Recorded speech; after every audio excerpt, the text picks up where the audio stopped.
তো আপনাদের কোথা থেকে এত রাতে? আমরা আসছিলাম বড়বাড়ি জুরাবান্ধা বাজার থেকে। বড়বাড়ি দুরাবান্দার। জি। জি, জি বলুন কি সমস্যা কি? তাই এই ছেলেটা একটা পানের দোকানের সামনে এই ছেলে? এই ছেলে জি, পানের জি, দোকানের সামনে ছিল। জি, জি, জি। তা পানের দোকানদার বলতেছে ওর বলে যিনি মা অথবা বাবা মারা গেছে এটা তো কইতে পারি না, একটু থরলে কথা বলে। আচ্ছা, আচ্ছা। তা আবার আমি একটা 10টা দিয়ে রুটি খাওয়াইলাম, খাওয়ার পরে কইলাম চল আমার দোকান চল। জি, জি, এক অ্যাড্রেস জিজ্ঞেস করতেছি, এর বাবার নাম, এর মার নাম, এর চেয়ারম্যান নাম, গ্রামের নাম জি, জি।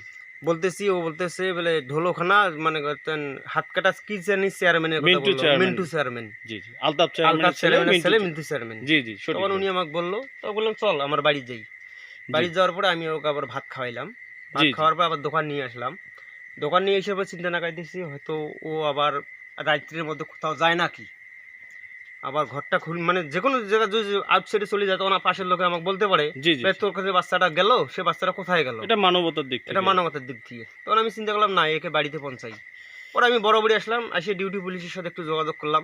জি, জি, ডিউটি পুলিশ কথা বললো, না ভাই তুই রেখে আয়, জি, জি, এটা তোর জন্য ভালো হবে, জি, যেহেতু আনছিস তো রেখে আয়। পরে কাডল বাড়ি গেলাম, ওখানে যা চেয়ারম্যানের ওখানে যা নিলাম। পরে ওই ঘাট ফির নয়, জি, মানে ওদিক দিয়ে গেলে এবার ঘাট পার পাওয়া যাবে না। জি, জি। এখন রাত্রে ব্যাপার, অনেক রাত হয়ে গেছে। এখন অনেক রাত্রির ব্যাপার। তখন কইলো ফুলবাড়ি যাই। এক আবার জিজ্ঞেস করতেছি কে ফুলবাড়ি চিনিস? কয় আমি ফুলবাড়ি চিনি। জি, পরে ফুলবাড়ি ধরে আসলাম, এই যে ধরে এসে যে এখানে এলো, এখন কমার্স গেলে ফুলবাড়ি আমাকে খালি বাজার নিয়ে যাও, তাতে হয়ে যাবে। তারপরে আমি কর পাবো। জি, জি। এই পর্যন্ত এখন ওর বাড়ি খুঁজতেছি। তোমার নাম কি বাবা? মোহাম্মদ মামুনুর জোরে বলো। মোহাম্মদ মামুনুর রহমান মাসুম ইসলাম। তোমার বাবার নাম কি? আব্দুর রহমান। আব্দুর রহমান। তোমার নাম? মোহাম্মদ মামুনুর রহমান মাসুম ইসলাম। মোহাম্মদ মাসুম। মোহাম্মদ মামুনুর রহমান মাসুম ইসলাম। মামুনুর রহমান মাসুম ইসলাম। আচ্ছা তুমি কোথায় গেছিলা? ঢাকা। ঢাকা গেছিলা? ঢাকা থেকে কি আসতেছিলে? না, যাবার পথে হ্যাঁ।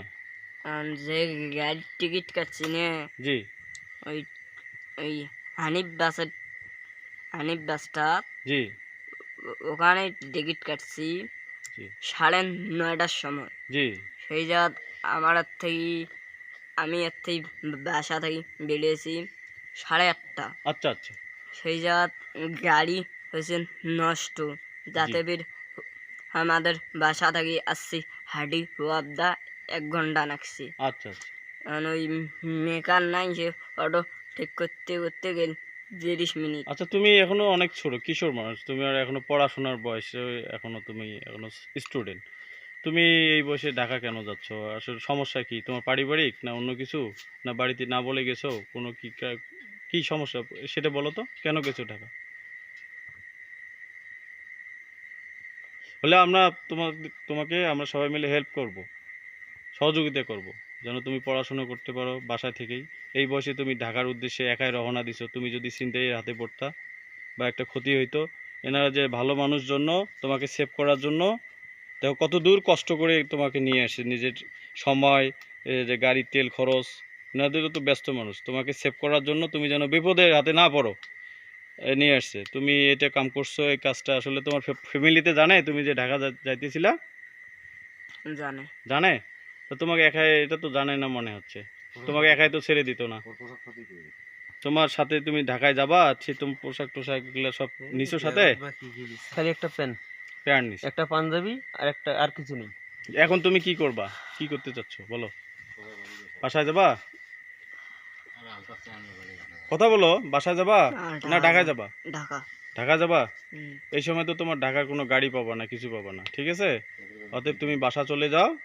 হ্যাঁ, তোমার বাবা মার হাতে ভাইয়েরা কষ্ট করে আসছে, ঠিক আছে?